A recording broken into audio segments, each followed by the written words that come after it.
अस्सलाम वालेकुम। काम आने वाले घरेलू टोटके।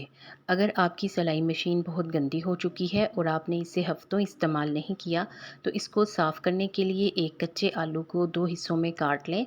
एक हिस्से को मशीन के तमाम हिस्सों पर मलें। इस कच्चे आलू से निकलने वाला तेल मशीन के पुर्ज़ों की सफाई करेगा। तमाम पुर्ज़ों पर अच्छी तरह फेरने के बाद किसी नर्म और साफ़ कपड़े से साफ़ कर लें। गर्दो गुबार और मिट्टी मशीन से उतर जाएगी। इसके बाद मशीन के तेल या फिर कुकिंग ऑयल के चंद कतरे मशीन के ऊपर डालकर किसी साफ़ कपड़े से फैलाकर साफ़ कर लें। बरसात के मौसम में हर चीज़ सीलन का शिकार हो जाती है। ऐसे में किचन में इस्तेमाल होने वाली माचिस की डिब्बियाँ भी सीलन की वजह से नहीं चलती। माचिस की इन डब्बियों को किसी एयर टाइट बॉक्स में बंद करके रखें, तो सीलन की वजह से ये ख़राब नहीं होंगी।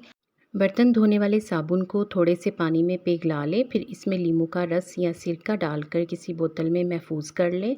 इस डिश वॉशिंग लिक्विड से बर्तन धोएं। बर्तन ना सिर्फ साफ़ होंगे बल्कि चमक उठेंगे। महंगाई के इस जदीद दौर में नॉन स्टिक के बर्तन ख़रीदना हर किसी की पहुंच में नहीं।